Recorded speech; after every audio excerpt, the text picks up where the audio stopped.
عام طور پہ یہ کہا جاتا ہے کہ جو علم نجوم ہے، ستاروں کا علم، اس سے مذہب ہمیں دور رہنے کی تلقین کرتا ہے، اور موجودہ دور کے اندر ہم یہ دیکھتے ہیں کہ جو پریڈکشن ہوتی ہیں وہ سائنسی انداز سے ہوتی ہیں۔ تو یہ بتائیے کہ یہ علم اپنی ذات میں ہے کیا اس کی کوئی بنیاد بھی ہے، اور اس علم کو ایک مسلمان کو کس حد تک سیکھنا یا سمجھنا چاہیے؟ میں اس میں پہلے تو ایک اصولی بات آپ سے عرض کروں کہ ہمارے دین نے ہمیں یہ تعلیم دی ہے کہ ہم محکمات پر زندگی بسر کریں، کیونکہ زندگی میں آپ کو بڑے بڑے فیصلے کرنے ہوتے ہیں، یہ انفرادی بھی ہوتے ہیں، اجتماعی بھی ہوتے ہیں۔ اگر ان فیصلوں کی بنیاد توہمات پر رکھ دی جائے یا محض اندازوں پر رکھ دی جائے تو اس سے بسا اوقات بڑے خطرناک نتائج پیدا ہو جاتے ہیں۔ سب سے خطرناک نتیجہ اس کا یہ ہوتا ہے کہ آدمی اپنی زندگی میں بجائے اس کے کہ علم اور عقل کی بنیاد پر فیصلے کرے، وہ اوہام پر فیصلے کرنا شروع کر دیتا ہے۔ یہ وجہ ہے کہ اس سے روکا گیا۔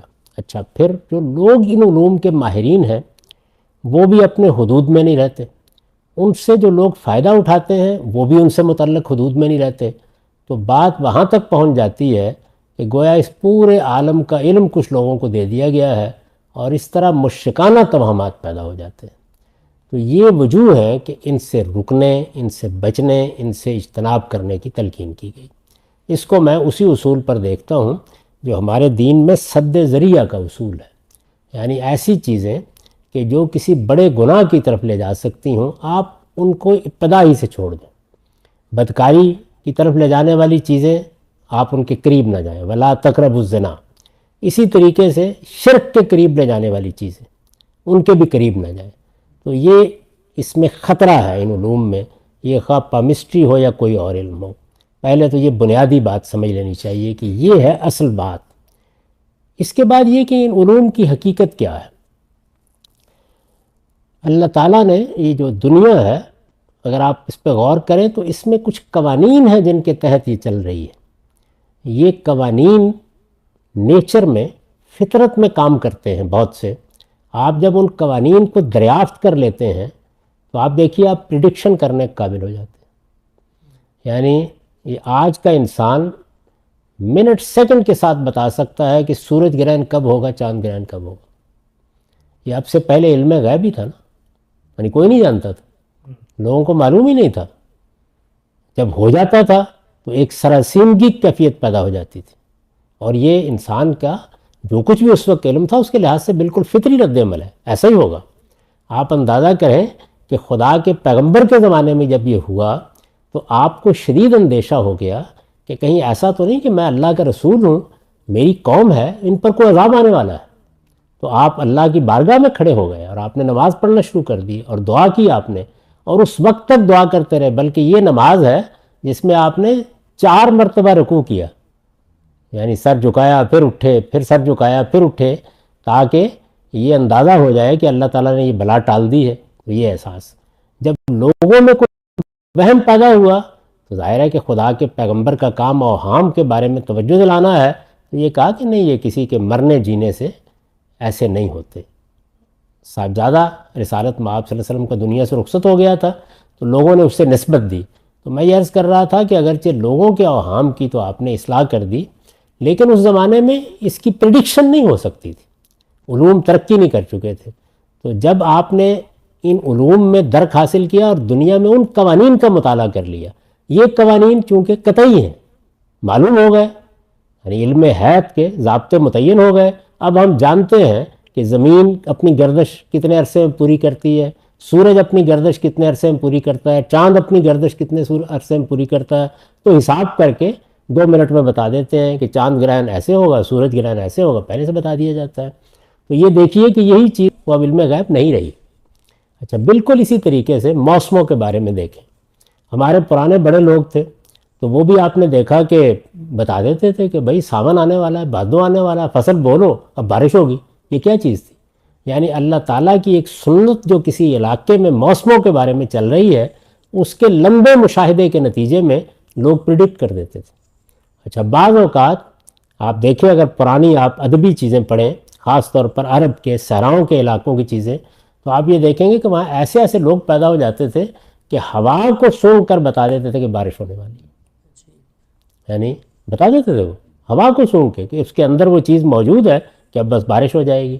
تو یہ بھی کیا ہے، یہ چیز یہ ہے کہ اللہ تعالیٰ کا جو ایک نظم قائم ہے کہ اس طرح سے ہوائیں ہوں گی، ایسے وہ بھاری ہو جائیں گی، یہاں تک پہنچ جائیں گی، یہ سلسلے مجتمع ہوں گے تو بارش ہو جائے گی۔ اسی کو ہم نے اب ایک سائنسی صورت دے دی ہے۔ چنانچہ اب آپ دیکھیے کہ اب باہر نہیں نکلتے جب تک یہ معلوم نہ کر لیں کہ محکمہ موسمیات کی کیا خبر ہے، اور وہ آپ کو بتا رہے ہوتے ہیں کہ اتنے بجے فلاں جگہ پہ بارش ہوگی، فلاں جگہ آندھی آ جائے گی، فلاں ٹورنیڈو آ رہا ہے۔ یہ نہیں کہ وہ 100% پوری اترتی ہیں، لیکن اکثر پوری اترتی ہیں۔ تو یہ کیا ہوا؟ یہ ہوا یہ کہ اس دنیا میں آپ نے مشاہدہ کیا اس بات کا کہ اللہ کا کیا قانون ہے جس کے تحت یہ بارشیں ہو رہی ہیں، کیا قانون ہے جس کے تحت آندھیاں آ رہی ہیں، اس کا مطالعہ کر لیے۔ بالکل اسی طریقے سے اللہ تعالیٰ نے قرآن مجید میں ایک بات بیان کی ہے، وہ بات یہ ہے کہ نبلوکم بالشر والخیر فتنۃ والینا ترجعون، یعنی میں اس دنیا میں ہر وقت کوئی خیر یا شر نازل کر رہا ہوتا ہوں، کیونکہ میں نے یہ دنیا بنائی کس لیے ہے؟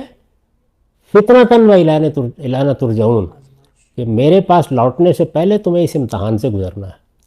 تو خیر و شر، یہ خیر و شر وہ نہیں ہے یعنی جس کو آپ کہتے ہیں اچھا اور برا، یہ اچھا اور برا ہے یعنی مصیبت، تکلیف، نعمت جو اللہ تعالیٰ کی طرف سے آتی ہے، تو اس کا بھی مطالعہ کرنے کا عمل جاری رہا ہے۔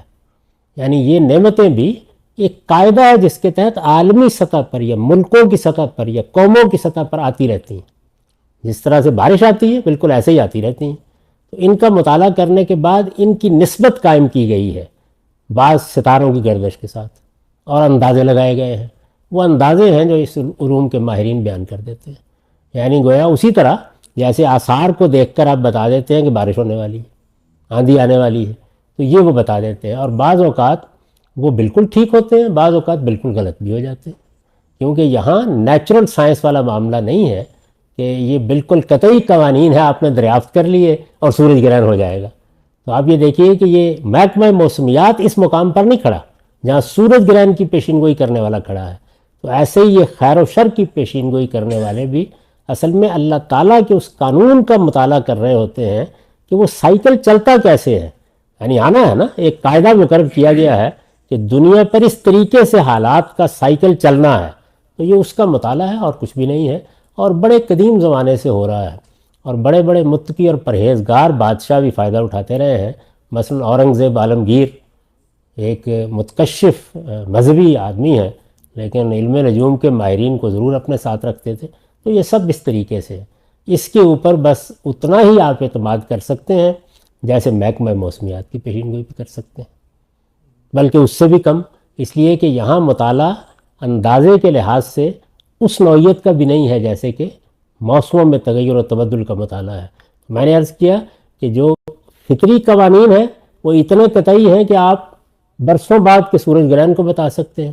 موسمیات کے معاملے میں کافی قرینے قیاس ہو جاتے ہیں، یہاں پر بعض اوقات ٹامک ٹوئیاں ہوتی ہیں، بعض اوقات تیر بالکل نشانے پر بیٹھ جاتا ہے، تو ان کو اس جگہ پہ لینا چاہیے۔ تو جو چیز جتنی علمی لحاظ سے کمزور ہوگی اتنا زیادہ دین آپ کو بتائے گا کہ اس معاملے میں شدید اندیشہ ہے کہ آپ وہم پرست نہ ہو جائیں، تو اس لیے سد ذریعہ کے طور پر روکا جاتا ہے ایسی چیزوں سے، ورنہ ان کی حقیقت ہے، اور وہ حقیقت یہ ہے۔ بہت شکریہ، ہم سے بہت تفصیل سے آپ نے جواب دیا۔ ایک بس اسی موضوع سے متعلق سوال، آپ کو بھی کبھی کوئی دلچسپی پیدا ہوئی اس طرح کے علوم کو پڑھنے کی، اور اگر پیدا ہوئی تو پھر اس کے بعد کیا ہوا؟ بھائی دین سمجھیے، علم سمجھیے، آپ تو ذاتیات پر اتر آئے۔ مجھے بھی ہوئی دلچسپی ایک زمانے میں، اور اللہ کے پیغمبروں کی یہی جو تنبیہ ہے کہ یہ چیزیں آدمی کو وہم پرست بنا دیتی ہیں، انہی میں آدمی کا اشتغال ہو جاتا ہے۔ پامسٹری سے بہت مجھے دلچسپی رہی، اس میں جو آدمی آپ سے ملنے کے لیے آتا ہے آپ اس کا چہرہ بعد میں دیکھتے ہیں، ہاتھ پر نگاہ پہلے پڑتی ہے، تو اس کا اندازہ کر کے میں نے اس سے استغفار کر لی بہت ابتدائی زمانے میں۔